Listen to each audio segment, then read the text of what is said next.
Dan kita hidup di muka bumi ini, ada yang turun dari langit dan ada yang naik dari bumi ke langit. Yang turun dari langit apa? Ya kenikmatan daripada Allah Subhanahu wa taala. Yang naik dari bumi ya amal perbuatan manusia yang dilaporkan kepada Allah Subhanahu wa taala. Dikatakan oleh para ulama, ajallu ma yanzilu minas sama at-taufiq. Yang paling mulia yang turun dari langitnya Allah Subhanahu wa taala adalah at-taufiq. Taufik dari Allah sehingga engkau bisa beramal soleh.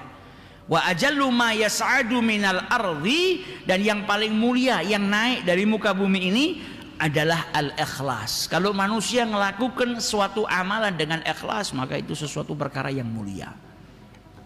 Amalnya diterima oleh Allah Subhanahu wa taala. Dalam surat Al-Qasas ayat 88 Allah Subhanahu wa taala berfirman, kullu syai'in halikun illa wajhah. Segala sesuatu itu semuanya nanti akan binasa. Kecuali apa? Illa wajahahu, kecuali wajahnya. Asyara bidzalika ila annal murad biwajhi adzat. Yang dimaksud dengan wajah di sini adalah zatnya Allah. Bumi dan segala seisinya semuanya akan sirna, akan binasa. Yang kekal hanya Allah Subhanahu wa taala. Dalam tafsir As-Sawi disebutkan wa yasihu annal murada bihi ma umila li ajlihi subhanahu wa taala. Fa inna thawabahu baqin, dan juga sah atau benar bahwasanya maksud juga daripada ayat ini adalah sesuatu yang dilakukan karena Allah Subhanahu wa taala. Karena suatu amal yang dilakukan semata-mata karena Allah Subhanahu wa taala, pahalanya kekal, disimpan sama Allah taala, yang kelak akan diberikan kepada orang yang melakukan amal tersebut. Melakukan sesuatu apa? Karena apa? Karena Allah Subhanahu wa taala. Pahalanya disimpan sama Allah taala. Di saat bumi semuanya binasa nanti hari kiamat, hancur semua, semuanya sirna, amal yang dilakukan karena Allah tetap disimpan sama Allah taala, yang Allah nanti akan berikan kepada orang tersebut, kepada orang yang melakukannya semata-mata karena Allah Subhanahu wa taala. Maka nasihatnya para ulama apa? Kalau melakukan sesuatu itu jangan seperti pedagang. Kalau nggak dapat bayaran nggak berbuat, nggak memberikan barangnya kecuali dibayar. Jangan sampai kita itu hanya mau beribadah kepada Allah Subhanahu wa taala supaya keinginan-keinginan kita dikabulkan sama Allah taala.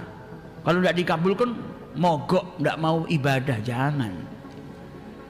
Jadi beribadahlah kita kepada Allah Subhanahu wa taala supaya mendapatkan ridhonya Allah. Karena kalau Allah sudah ridho sama kita, kita dihujani dengan kenikmatan Allah Subhanahu wa taala. Kok cuma permintaan kita yang tidak kita minta akan dikasih sama Allah taala. Jadi jangan ibadah hanya untuk mendapatkan imbalan daripada Allah Subhanahu wa taala, dan jangan juga beribadah kepada Allah Subhanahu wa taala karena apa? Kalau nggak diibadah nanti masuk neraka, takut dihukum sama Allah taala. Itu bagus. Tapi jangan seperti itu terus. Kenapa sholat? Kalau tidak sholat nanti saya masuk neraka. Kenapa sholat? Kalau saya tidak sholat nanti toko saya nggak laris karena saya maksiat. Jangan pada tahapan itu saja. Kau punya rasa takut sama Allah bagus, tapi jangan di tahapan itu saja. Tapi beribadahlah kepada Allah karena apa? Bentuk syukurmu kepada Allah. Saya itu dikasih nikmat, dikasih hidup. Ya saya bersyukur dengan apa? Bertagarub, beribadah kepada Allah. Saya ibadah untuk mencari apa? Ridhonya Allah Subhanahu wa taala. Nah, itu tujuan untuk beribadah. Ibadahnya untuk apa? Cari ridhonya Allah Subhanahu wa ta'ala. Beribadahnya untuk mendapatkan keridhoannya Allah Subhanahu wa ta'ala. Jadi bukan karena sesuatu.